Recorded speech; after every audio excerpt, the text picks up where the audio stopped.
ఒకప్పటి రోజుల్లో కళ్ళజోడు లేకుండా పేపర్లో అక్షరాలు కనిపించడం లేదు అంటే వయసు అయిపోతుంది కదా అంతేలే అనేవాళ్ళు. కానీ ఇప్పుడు అలా కాదు. వయస్సుతో సంబంధం లేకుండా కళ్ళు మసకబారుతున్నాయి. చంటి పిల్ల ఏడుస్తుంటే తల్లిదండ్రులు ఫోన్ చేతిలో పెడుతున్నారు. 3 ఏళ్ల పిల్లాడు ఫోన్ కోసం మంకు పట్టుపడుతున్నాడు. 5వ తరగతి పిల్లాడు నుంచి బడి నుంచి ఇంటికి రాగానే బ్యాగ్ పక్కన పడేసి ఫోన్ లో తలదూర్చేస్తున్నాడు. ఫోన్ లేకపోతే కంప్యూటర్ లేదంటే టీవీ. ఈ రకంగా డిజిటల్ స్క్రీన్స్ కు అడిక్ట్ అవుతూ బయటకు వెళ్లి ఆడుకోవడాన్ని మర్చిపోతున్నారు ఈ తరం పిల్లలు. ఇది భవిష్యత్తులో పిల్లల ఆలోచన శక్తిని దెబ్బతీస్తుందని, చదువుతో వెనకబడతారని నిపుణులు హెచ్చరికలను సీరియస్ గా తీసుకోవడమే లేదు. ఇటీవల హైదరాబాద్, రంగారెడ్డి జిల్లాల్లోని దాదాపుగా 66,000 మంది విద్యార్థులకు కంటి పరీక్షలు నిర్వహించారు. 5 నుంచి 12వ తరగతి చదివే విద్యార్థులకు టెస్టులు చేశారు. వారిలో 4,701 మందికి కంటి చూపు సమస్యలున్నట్టుగా డాక్టర్లు గుర్తించారు. అంతేకాదు కాలేజ్, హై స్కూల్ చదివే విద్యార్థులకు కూడా కళ్లద్దాలు పెట్టుకుంటున్నారు. ఆ పరిస్థితి ఎందుకు వస్తుంది?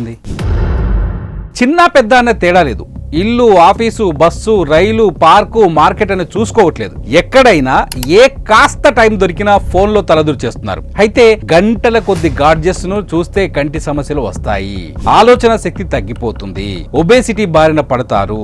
ఒక్కటేమిటి, అనేక అనారోగ్య సమస్యలు వచ్చి పడుతున్నాయంటున్నారు డాక్టర్. ఎక్కువ సమయం స్క్రీన్ చూడటం వల్ల కలిగే అనర్థాల గురించి ఆందోళన వ్యక్తం చేస్తున్నారు. ఇండియన్ అకాడమీ ఫర్ పీడియాట్రిక్స్ ప్రకారం 2 ఏళ్లలోపు పిల్లలు ఎలాంటి స్క్రీన్స్ చూడకూడదు. ఈ రోజుల్లో గాడ్జెట్స్ ను పిల్లలు దూరం చేయడం సాధ్యం కాదు. అందుకే వాళ్ళు చూసే టైంపై నియంత్రణ తీసుకోవాల్సిన అవసరం ఉంది. కళ్ళ వంట, కంటి చూపు తగ్గడం, కళ్ళలో నీరు కారడం, కళ్ళు పొడిబారడం వంటి సమస్యలు చాలా మంది ఎదుర్కొంటున్నారు. అయితే కొన్ని చిట్కాలు పాటించటం వల్ల కంటి చూపు మెరుగుపడటమే కాకుండా కళ్ళజోడు పెట్టుకునే అవసరం ఉండదు. ల్యాప్టాప్, మొబైల్, టీవీ, కంప్యూటర్ ఇలా ఏదైనా సరే స్క్రీన్ వైపు తదేకంగా చూడకూడదు. అప్పుడప్పుడు కనురెప్పలు ఆర్పుతూ ఉండాలి. కనీసం 2 సెకండ్ల పాటు కళ్ళు మూసుకొని ఆ తర్వాత తెరవాలి. 5 సెకండ్ల పాటు కనురెప్పలు మూయడం, తీయడం వేగంగా చేయాలి. అలా కనీసం రోజులో 5 నుంచి 7 సార్లు చేస్తుంటే కంటికి అలసట తొలగిపోయి కంటి ఆరోగ్యం మెరుగుపడుతుంది. కళ్ళను వృత్తాకారంగా సవ్య దిశలోను, అపసవ్య దిశలోను తిప్పటం వల్ల కంటి చూపు మెరుగవుతుంది. కంటి చూపు మెరుగుపరచడానికి ఫార్మింగ్ చక్కగా సహాయపడుతుంది. 2 అరచేతులను కలిపి బాగా రుద్దాలి. అప్పుడు అరచేతులలో మంట పుడుతుంది. కొన్ని సెకండ్ల పాటు ఆ వెచ్చని అరచేతులను కళ్ళ మీద ఉంచాలి. ఇలా రోజులో 5 నుంచి 7 సార్లు చేస్తే కంటి చూపు మెరుగవుతుంది.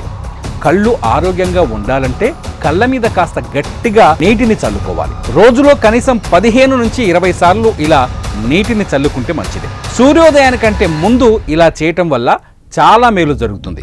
కంటి చూపు మెరుగవ్వడానికి ఆహారం చాలా ముఖ్యం. కంటి ఆరోగ్యాన్ని మెరుగుపరిచే విటమిన్ ఏ, ఒమేగా 3 ఫ్యాటీ యాసిడ్లు, జింక్, విటమిన్ సి, ఈ వంటి పోషకాలు తీసుకోవాలి. కళ్ళజోడు చాలా మంది లైఫ్ స్టైల్లో ఓ భాగమైపోయింది. ఒక్కసారి కంటి అద్దాలు వాడటం మొదలైతే ఇక జీవితాంతం వాడుతూనే ఉండే పరిస్థితి ఉండేది. కానీ లేటెస్ట్ టెక్నాలజీ వస్తున్న ట్రీట్మెంట్తో కంటి అద్దాల వాడకానికి రామ్ రామ్ పలకొచ్చు. అదెలాగంటారా? హైదరాబాద్లో మియాపూర్లోని అమెరికన్ లేజర్ కంటి ఆసుపత్రి అద్భుతమైన వైద్యం అందిస్తుంది. కంటి సమస్యకు సంజీవినిలా ట్రీట్మెంట్ అందిస్తుంది. కంటి అద్దాల నుంచి శాశ్వత విముక్తి కలిగిస్తుంది. ఇక మీరు గ్లాసెస్ పెట్టుకునే అవసరమే లేకుండా పోతుంది. కంటికి తాకకుండా, బ్లేడ్ వాడకుండా స్మార్ట్ లేజర్ రోబోటిక్ ట్రీట్మెంట్తో సెట్స్కి సెలవు పెట్టొచ్చు. చంటి పాపను కనుపాపలాగా జాగ్రత్తగా చూసుకోవాలని అంటున్నారు. కంటిని అలక్ష్యం చేస్తే జరిగే నష్టాన్ని రీప్లేస్ చేయలేం.